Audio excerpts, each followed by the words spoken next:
اور کوئی شخص تو ایسا ہے جس کی گفتگو دنیا کی زندگی میں تم کو دلکش معلوم ہوتی ہے، اور وہ اپنے معافی ضمیر پر، یعنی اس بات پر جو اس کے دل میں ہے، اللہ کو گواہ بناتا ہے، حالانکہ وہ سخت جھگڑالو ہے۔ اور جب پیٹ پھیر کر چلا جاتا ہے تو زمین میں دوڑتا پھرتا ہے تاکہ اس میں فتنہ انگیزی کرے اور کھیتی کو برباد اور انسانوں اور حیوانوں کی نسل کو نابود کر دے، اور اللہ فتنہ انگیزی کو پسند نہیں کرتا۔ اور جب اس سے کہا جاتا ہے کہ اللہ سے خوف کر تو غرور اس کو گناہ میں پھنسا دیتا ہے، سو اس کو جہنم کافی ہے اور وہ بہت برا ٹھکانہ ہے۔ اور کوئی شخص ایسا ہے کہ اللہ کی خوشنودی حاصل کرنے کے لیے اپنی جان بیچ ڈالتا ہے، اور اللہ بندوں پر بہت مہربان ہے۔ مومنو، اسلام میں پورے پورے داخل ہو جاؤ اور شیطان کے پیچھے نہ چلو، وہ تو تمہارا کھلا دشمن ہے۔ پھر اگر تم احکام روشن پہنچ جانے کے بعد لڑکھڑا جاؤ تو جان رکھو کہ اللہ غالب ہے، حکمت والا ہے۔ کیا یہ لوگ اسی بات کے منتظر ہیں کہ ان پر اللہ کا عذاب بادل کے سائبانوں میں آ نازل ہو اور فرشتے بھی اتر آئیں اور کام تمام کر دیا جائے؟ اور سب کاموں کا رجوع اللہ ہی کی طرف ہے۔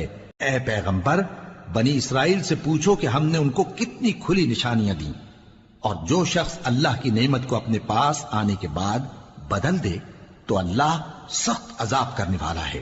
اور جو کافر ہیں ان کے لیے دنیا کی زندگی خوشنما کر دی گئی ہے، اور وہ مومنوں سے تمسخر کرتی ہیں، لیکن جو پرہیزگار ہیں وہ قیامت کے دن ان سے اوپر ہوں گے۔ اور اللہ جس کو چاہتا ہے بے حساب رزق دیتا ہے۔ پہلے تو سب لوگوں کا ایک ہی مذہب تھا، لیکن وہ آپس میں اختلاف کرنے لگے تو اللہ نے ان کی طرف بشارت دینے والے اور ڈر سنانے والے پیغمبر بھیجے، اور ان پر سچائی کے ساتھ کتابیں نازل کی تاکہ جن امور میں لوگ اختلاف کرتے تھے ان کا ان میں فیصلہ کر دے۔ اور اس میں اختلاف بھی انہی لوگوں نے کیا جن کو کتاب دی گئی تھی، باوجود کہ ان کے پاس کھلے ہوئے احکام آ چکے تھے، اور یہ اختلاف انہوں نے صرف آپس کی ضد سے کیا۔ تو جس امر حق میں وہ اختلاف کرتے تھے اللہ نے اپنی مہربانی سے مومنوں کو اس کی راہ دکھا دی، اور اللہ جس کو چاہتا ہے سیدھا رستہ دکھا دیتا ہے۔ کیا تم یہ خیال کرتے ہو کہ یوں ہی بہشت میں داخل ہو جاؤ گے، اور ابھی تم کو پہلے لوگوں کی سی مشکلیں تو پیش آئی ہی نہیں؟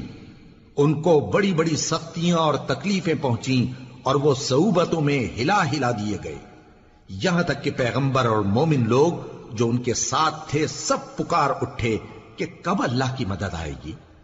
دیکھو اللہ کی مدد ان قریب آیا چاہتی